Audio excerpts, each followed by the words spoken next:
Kiribati remains embroiled in a judicial crisis that began more than 3 years ago. It has seen the government try to deport an expatriate judge, David Lambourne, the sacking of a New Zealand judge serving as Chief Justice after he ruled in Judge Lambourne's defence, and the removal of the Court of Appeal judges, all New Zealanders who had upheld the Chief Justice's view. These dismissals are being legally challenged while the government used tribunal that may have been illegal to push its case. The government has local lawyers working as judges now, headed by its former Attorney General Te Tiro Semilota, who had been closely involved in the controversial decisions made by the administration. But the situation remains a mess, as Kiribati journalist Rimon explained to Don Wiseman.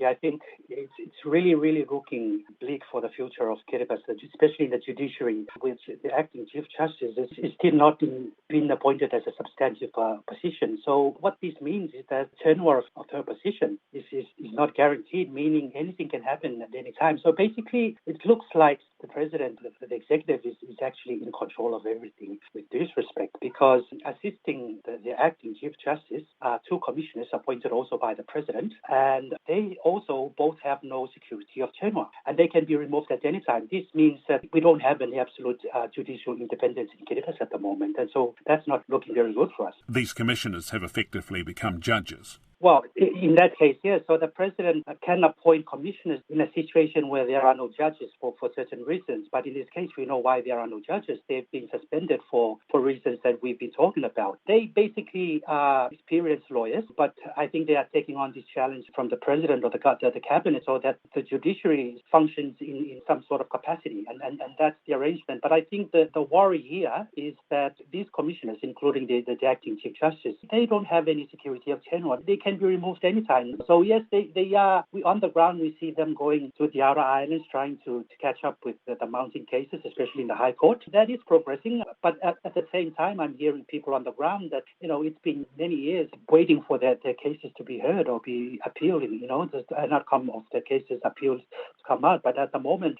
it's sad to say that the Court of Appeal is still non-existent. So the judiciary is not really functioning that well. This all began over the treatment of an expat judge who just happened to be the husband of the opposition leader, and he is still waiting for his case to be heard, and it's years now, isn't it? That is correct, Don. This saga started in 2020.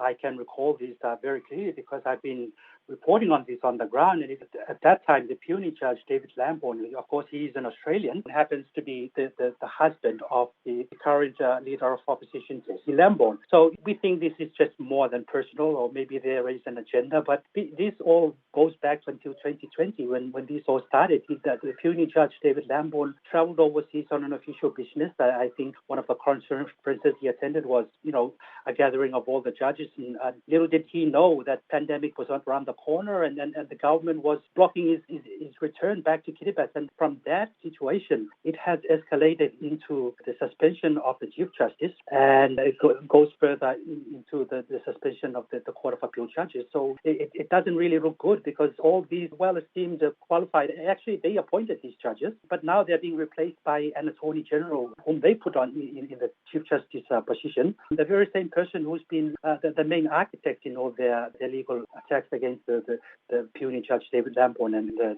subsequent judges. The opposition has endeavoured to raise their concerns over this. They haven't been very successful in that, though, have they? Where are they at now? The last time I spoke with Jeremiah Tapai, who is really leading this campaign on the ground, he was the person in the room designing the constitution of Kiribati, so he knows the constitution. And according to Jeremiah Tapai, the current government is doing is actually in breach of the constitution. So I spoke with him before the parliament session that concluded just last week. He was repeating just the same things that he was saying before. He told me, he said, Rimon, you see, my problem, I don't think people understand what's happening. So I have to keep on saying this. I have to keep on saying this. And so I think the recent efforts that Jeremiah Tapai did in the recent parliament meeting is that two motions he brought up. The first motion is about the non-functioning of the Kiribati Court of Appeal and for government to allow this body to perform its function. The second motion was on the illegality of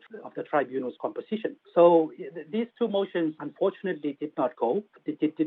Were not debated in the Parliament. So a lot of the sections of the Constitution that the government quoted were incorrect. Like, for example, on the illegality of the tribunal's composition, in the Constitution, it specifically says one of the members has to be held a high judicial office. And none of the judges in this tribunal appointed to investigate into the Court of Appeal judges has held a position in fact, he's just a magistrate. So Jeremiah Tapai says that is really a breach of the Constitution. While these motions did not get a chance to be debated, Jeremiah did raise an oral question to the president.